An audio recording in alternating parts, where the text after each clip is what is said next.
무엇을 해도 혼이 났습니다. 그런데 어느 날 선생님이 저를 보고 이렇게 말했습니다. 너는 정말 끈기가 있구나. 그 말 한마디가 제 인생을 바꿨습니다. 그가 말을 마쳤을 때 청중은 이미 그의 이야기에 빠져 있었습니다. 사람들은 논리적으로 움직인다고 생각하지만 실제로는 감정이 먼저 반응합니다. 설득을 잘하는 사람들은 상대의 머리가 아니라 마음을 움직이는 방법을 알고 있습니다. 사람들은 감정을 먼저 느끼고 논리로 정당화합니다. 사람들은 무언가를 선택할 때 논리적으로 판단한다고 믿지만 실제로는 감정이 먼저 작용합니다. 누군가가 고급 자동차를 샀다면 그는 성능과 안전성을 이유로 들 것입니다. 하지만 정말 그것 때문일까요? 그 차가 사람들의 주목을 받지 못하는 브랜드였다면 같은 선택을 했을까요? 사람들은 자신이 내린 결정을 합리화하기 위해 논리를 사용합니다. 감정이 먼저 결정하고 논리는 그 결정을 정당화하는 역할만 할 뿐입니다. 설득의 90%는 상대의 욕구를 읽는 것입니다. 어린아이가 장난감을 사달라고 떼를 씁니다. 부모는 단호하게 안 된다고 말합니다.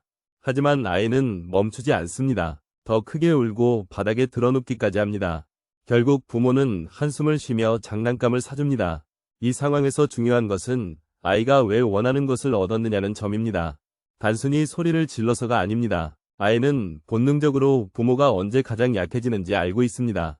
부모가 주변의 시선을 의식할 때, 감정적으로 피곤해질 때, 인내심이 한계에 다다랐을 때를 감지하고 본능적으로 그 타이밍을 이용합니다.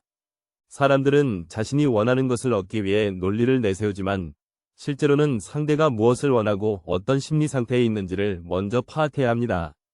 데일 카네기는 말했습니다. 사람은 논리로 움직이지 않는다. 그들이 원하는 것을 보여줄 때 비로소 움직인다. 사람들은 자신의 욕구를 충족해줄 말을 듣고 싶어 합니다.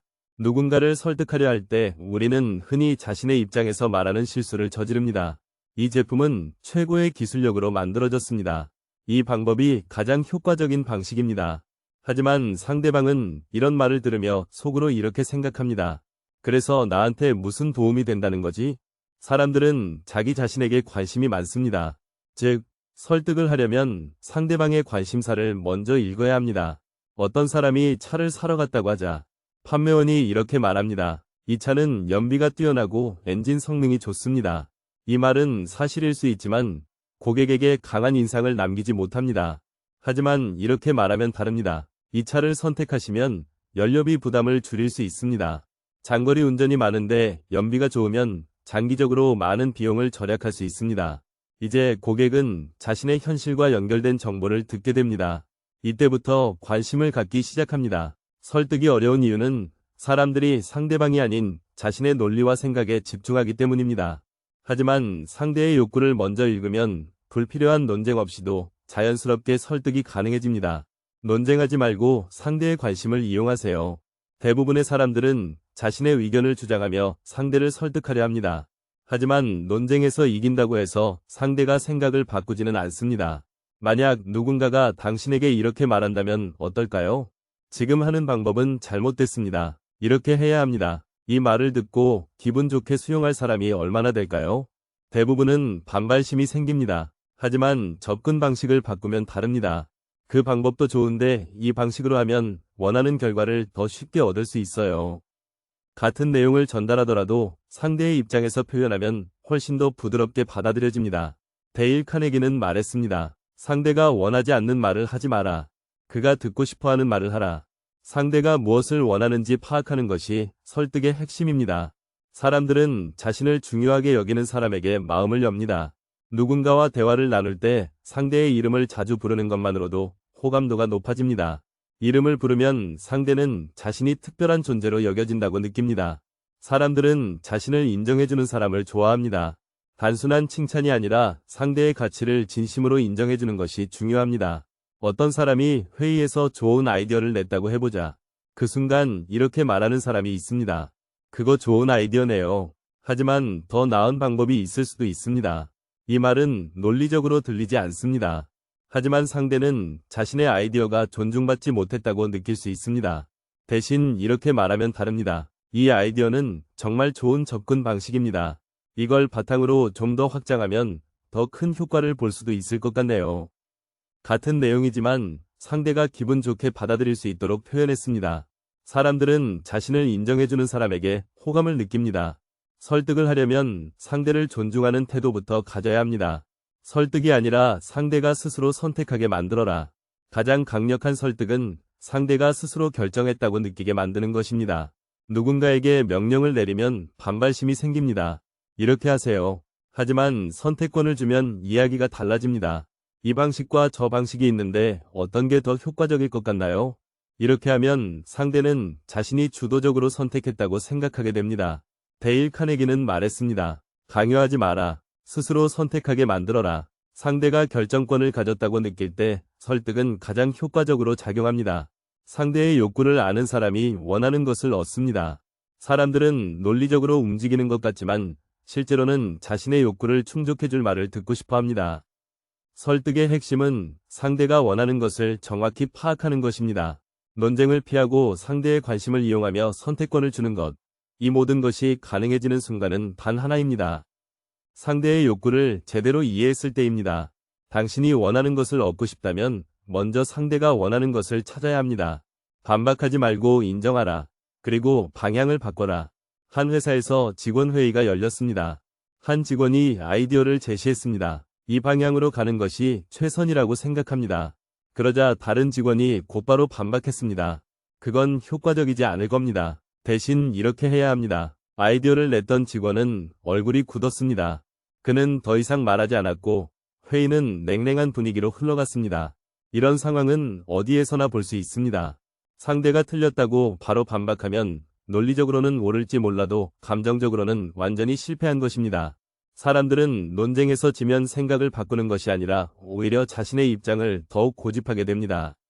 데일 카네기는 말했습니다. 누군가를 이기려 하지 마라. 상대가 스스로 생각을 바꾸도록 만들어라. 사람들은 논쟁에서 밀릴수록 더 강하게 반발합니다. 누군가와 의견이 다를 때 대부분의 사람들은 상대를 설득하기 위해 반박부터 합니다. 그건 틀렸어. 아니, 그게 아니라 이게 맞아. 하지만 이렇게 말하는 순간 상대는 논리적 반박을 들으려는 것이 아니라 자신의 입장을 지키기 위한 싸움 모드로 전환됩니다. 어떤 사람이 이렇게 말한다고 하자. 나는 이 방법이 최고라고 생각해. 그때 바로 반박하면 상대는 방어적으로 변하고 오히려 자신의 주장을 더 강하게 고집합니다. 하지만 이렇게 접근하면 다릅니다. 그 방법에도 좋은 점이 있어. 그런데 이런 방향으로 가면 더 효과적일 수도 있어. 이렇게 하면 상대는 방어적 태도를 취하지 않고 열린 마음으로 듣게 됩니다. 논리적으로 상대를 이길 수 있어도 감정적으로 패배를 느끼게 만들면 설득은 실패합니다. 상대의 의견을 먼저 인정하는 것이 중요합니다. 어떤 사람이 특정한 주장을 펼칠 때 그 의견이 틀렸다고 느낄 수도 있습니다. 하지만 바로 반박하면 상대는 귀를 닫아버립니다. 데일 카네기는 말했습니다. 누군가를 설득하고 싶다면 먼저 그의 의견이 가치 있다는 것을 보여줘라. 예를 들어 누군가가 이렇게 말한다고 하자. 나는 이 방법이 가장 효과적이라고 생각해. 이때 바로 반박하지 말고 이렇게 접근하는 것이 좋습니다. 그 방법도 충분히 좋은 점이 있지. 특히 이런 부분에서는 장점이 있어. 상대의 의견을 먼저 인정하면 그는 경계심을 풀고 열린 자세로 듣게 됩니다. 그리고 그 다음에 조심스럽게 새로운 방향을 제시하면 상대는 반박할 마음이 아니라 생각해볼 마음이 생깁니다. 방향을 바꾸려면 상대가 스스로 생각하게 만들어라. 사람들은 스스로 선택했다고 느낄 때 가장 잘 움직입니다. 강요받는 순간 반발심이 생기지만 자신이 결정했다고 믿으면 행동으로 옮깁니다. 예를 들어 누군가에게 이렇게 말하면 반발할 가능성이 큽니다. 그 방법은 효과가 없어. 이렇게 해야 해. 하지만 이렇게 접근하면 다릅니다. 이 방법도 좋지만 이런 방향으로 가면 더 많은 장점이 있을 수도 있어. 어떻게 생각해? 상대가 스스로 생각하게 만들면 강요 없이도 자연스럽게 방향을 바꿀 수 있습니다. 논쟁에서 이기는 것이 아니라 상대를 움직이게 하는 것이 중요합니다. 논쟁에서 이겼다고 해서 상대가 생각을 바꾸는 것은 아닙니다. 오히려 패배감만 남을 뿐입니다. 사람들은 자신이 틀렸다는 것을 인정하는 것을 두려워합니다. 진정한 설득은 상대를 논리로 눌러 이기는 것이 아니라 그가 스스로 새로운 방향을 생각하도록 유도하는 것입니다. 누군가를 설득하고 싶다면 반박부터 하지 마라. 먼저 그의 의견을 인정하고 그 다음에 조금씩 방향을 바꾸어라. 그러면 상대는 반박할 이유가 사라지고 자연스럽게 당신의 말을 받아들이게 됩니다. 이것이 의미하는 바는 명확합니다. 상대를 설득하려면 논리를 앞세우기보다 감정을 먼저 건드려야 합니다. 논리보다 공감이 먼저입니다. 누군가에게 금연을 권한다고 해보자. 담배는 건강에 해롭습니다. 폐질환과 심장병을 유발하고 수명을 단축시킵니다. 이 말은 틀리지 않습니다. 하지만 흡연자가 이 말을 듣고 바로 금연을 결심할까요? 아닙니다. 하지만 이렇게 말하면 다릅니다. 어떤 남자가 병원에 누워 있었습니다. 그는 아들과 마지막 인사를 나누려 했지만 말을 끝내기도 전에 숨이 가빠졌습니다. 그는 마지막 순간 후회했습니다. 내가 그때 담배를 끊었더라면. 이 순간 상대는 논리가 아니라 감정을 느낍니다. 감정이 움직이면 행동이 바뀝니다. 사람들은 자신의 가치를 인정해주는 사람에게 마음을 엽니다. 한 남자가 커피숍에서 노트북을 두드리고 있었습니다. 그는 중요한 계약을 성사시키기 위해 프레젠테이션 자료를 준비하고 있었습니다. 그런데 옆자리에 앉아있던 노인이 그를 바라보며 말했습니다. 열심히 일하는 모습이 보기 좋네요. 당신 같은 사람이 성공하는 법이죠. 남자는 순간 멈춰서서 노인을 바라보았습니다. 그저 스쳐 지나갈 수 있는 말이었지만 기분이 좋아졌습니다. 그리고 노인을 향해 자연스럽게 미소를 지었습니다. 사람들은 본능적으로 자신의 가치를 인정해주는 사람에게 호감을 느낍니다. 누구나 자신이 중요한 존재라는 것을 확인받고 싶어 합니다. 이 단순한 원리를 이해하는 사람은 상대의 마음을 여는 법을 알고 있는 사람입니다. 데일 카네기는 말했습니다. 사람을 설득하려면 먼저 그가 가치 있는 존재임을 느끼게 하라. 사람들은 자신을 중요하게 여기는 사람을 좋아합니다. 누군가와 대화를 나눌 때 상대가 자신의 이야기에 진심으로 관심을 가져준다고 느끼면 마음을 열게 됩니다. 반대로 자신의 존재를 가볍게 여기거나 무시한다고 느낄 때 그 관계는 쉽게 깨집니다. 회사에서 상사가 직원에게 이렇게 말한다고 하자. 이 일을 빨리 끝내세요. 이 말은 단순한 지시이지만 직원은 기계처럼 취급받는다고 느낄 수도 있습니다. 하지만 이렇게 말하면 다릅니다. 당신이라면 이 일을 정말 잘해낼 거라 믿어요. 같은 업무 지시라도 상대의 가치를 인정하는 방식으로 표현하면 전혀 다른 효과를 낳습니다. 사람들은 단순히 논리적으로 설득당하는 것이 아니라 자신이 중요한 존재로 느껴질 때 더욱 쉽게 마음을 엽니다. 상대방의 진짜 가치를 알아보는 것이 중요합니다. 단순한 아첨이나 가식적인 칭찬은 오히려 역효과를 냅니다. 사람들은 거짓된 칭찬을 받으면 오히려 불쾌함을 느낍니다. 중요한 것은 진심으로 상대방의 가치를 알아보고 인정해주는 것입니다. 어떤 사람이 좋은 발표를 마쳤다고 하자 잘했어요라고 말하는 것보다 당신이 준비한 자료가 정말 인상적이었어요. 특히 핵심을 간결하게 정리한 점이 돋보였어요라고 말하면 상대는 자신의 능력이 구체적으로 인정받았다고 느낍니다. 진심 어린 인정과 구체적인 칭찬은 단순한 말 이상의 힘을 가집니다. 사람들은 자신이 특별하다고 느낄 때 마음을 엽니다. 어떤 사람이 이렇게 말한다고 하자. 저는 사람들에게 관심을 많이 가져요. 이 말만으로는 상대가 특별하다고 느끼지 않습니다. 하지만 이렇게 말하면 다릅니다. 당신 같은 사람은 드물어요. 이런 깊이 있는 대화를 나누게 되어 정말 반갑네요. 이런 말을 들으면 상대는 자신이 특별한 존재로 인정받았다고 느끼고 더욱 마음을 열게 됩니다. 사람들은 누구나 자신의 가치를 확인받고 싶어 합니다. 그리고 이를 이해하는 사람은 자연스럽게 타인의 신뢰를 얻습니다. 사람의 마음을 얻고 싶다면 먼저 그의 가치를 인정하라. 누군가의 마음을 얻고 싶다면 논리적으로 설득하기 전에 먼저 그의 존재를 존중하는 태도를 가져야 합니다. 단순한 칭찬이 아니라 상대가 가진 진짜 가치를 인정하고 그것을 표현하는 것이 중요합니다. 데일 카네기는 말했습니다. 사람은 자신의 가치를 인정받고 싶어 한다. 그리고 그것을 해주는 사람을 절대 잊지 않는다. 상대가 자신을 중요하게 여긴다고 느낄 때 마음은 자연스럽게 열립니다. 그렇다면 당신이 누군가를 설득해야 할 때 가장 먼저 해야 할 것은 무엇일까요? 논리가 아니라 상대의 가치를 인정하는 것입니다. 데일 카네기는 말했습니다. 사람들은 자신의 중요성을 인정해주는 사람을 따른다. 논리적으로 옳은 말을 하기보다는 상대가 느끼고 싶은 감정을 제공하는 것이 훨씬 더 강력한 설득의 방법이 됩니다. 설득을 잘하는 사람은 논리가 아니라 감정을 다룹니다. 사람들은 자신이 논리적인 판단을 내린다고 생각하지만 실제로는 감정이 선택을 주도합니다. 그래서 설득을 잘하는 사람들은 논리를 나열하는 것이 아니라 상대방이 무엇을 느끼고 싶은지를 파악합니다. 세일즈 전문가들은 제품의 기능을 설명하는 것이 아니라 그것을 사용했을 때 어떤 기분이 들지를 먼저 이야기합니다.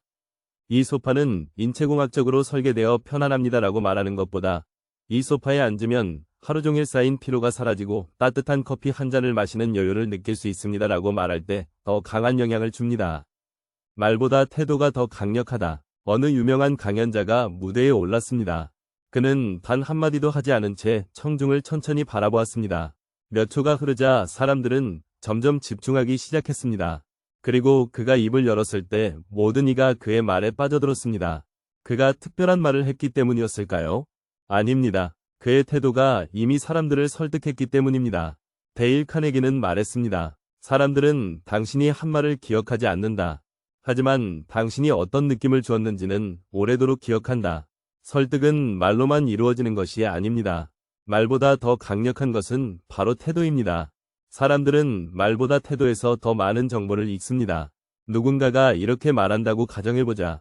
당신을 믿어요. 하지만 그가 눈을 피하거나 목소리에 확신이 없거나 표정이 어색하다면 이 말을 믿을 수 있을까요?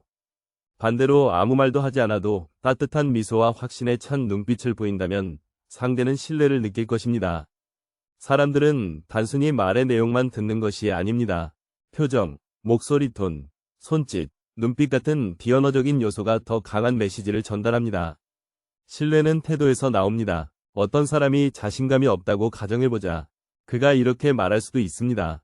저는 자신이 있습니다. 하지만 말하는 도중 시선을 피하거나 목소리가 흔들리거나 어깨가 움츠러든다면 상대방은 그가 자신감이 없다고 느낄 것입니다. 반대로 아무 말도 하지 않아도 당당한 걸음걸이, 흔들리지 않는 목소리, 단단한 눈빛을 가진다면 상대방은 그를 신뢰하게 됩니다. 신뢰는 논리적인 설명에서 나오는 것이 아니라 태도에서 나옵니다. 설득력 있는 사람들은 몸짓과 표정을 신경 씁니다. 설득력 있는 사람들은 단순히 말을 잘하는 것이 아니라 몸짓과 표정을 신경 씁니다. 예를 들어 리더가 직원들에게 이렇게 말한다고 해보자. 우리는 반드시 이 프로젝트를 성공시킬 것입니다. 그런데 그가 팔짱을 끼고 있거나 고개를 숙이거나 눈을 피한다면 아무도 그의 말을 믿지 않을 것입니다. 하지만 그가 단단한 눈빛으로 사람들을 바라보고 어깨를 펴고 손짓을 활용하며 말한다면 듣는 사람들은 그의 말을 신뢰하게 됩니다. 침묵과 여유가 더 큰 힘을 발휘할 때도 있습니다. 많은 사람들이 말을 많이 해야 한다고 생각합니다. 하지만 때로는 침묵이 더 강한 메시지를 전달할 수 있습니다. 누군가가 공격적인 태도로 논쟁을 걸어올 때 바로 반박하는 것보다 조용히 상대를 바라보며 기다리는 것이 더 강력할 때가 있습니다. 상대는 긴장하고 불안해지며 스스로 말의 무게를 다시 생각하게 됩니다. 여유 있는 태도는 곧 힘입니다. 자신감 있는 사람은 불필요한 말을 하지 않습니다. 그리고 그 여유가 상대를 설득하는데 더 효과적으로 작용합니다. 사람들은 당신이 무엇을 말했는지보다 당신이 어떻게 말했는지를 기억합니다.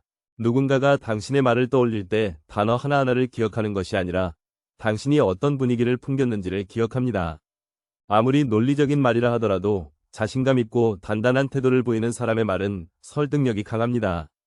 반대로 불안한 태도를 보이는 사람의 말은 쉽게 신뢰받지 못합니다. 데일 카네기는 말했습니다. 사람들은 당신의 말이 아니라 당신이 주는 느낌을 따라간다. 설득하고 싶은가요? 그렇다면 말이 아니라 태도를 먼저 바꿔라.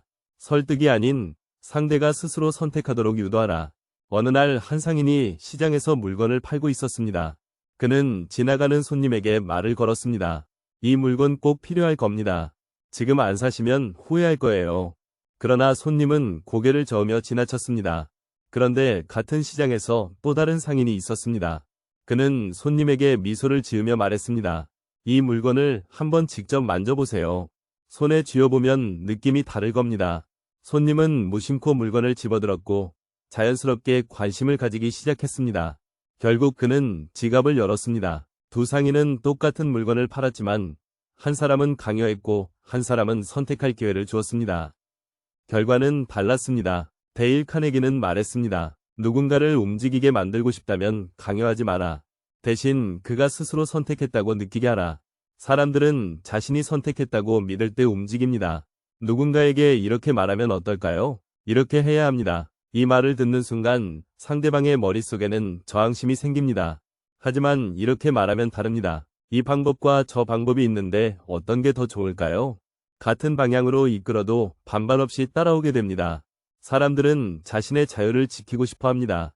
누군가가 무언가를 강요한다고 느끼는 순간 그들은 본능적으로 저항합니다. 하지만 선택권을 주면 스스로 움직이게 됩니다.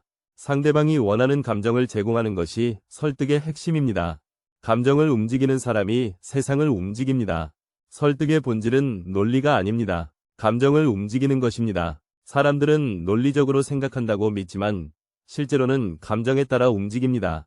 상대가 어떤 감정을 가지고 있는지 이해하고 그 감정에 맞게 메시지를 전달할 때 비로소 설득은 시작됩니다.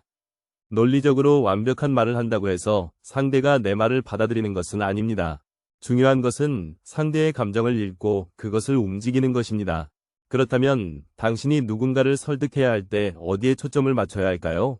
논리가 아니라 감정입니다. 우리는 보통 진실을 말하면 상대가 받아들일 거라고 생각합니다. 하지만 데일 카네기는 말했습니다. 사람들은 믿고 싶은 말만 믿고 싶어 한다고. 당신의 생각은 어떠신가요?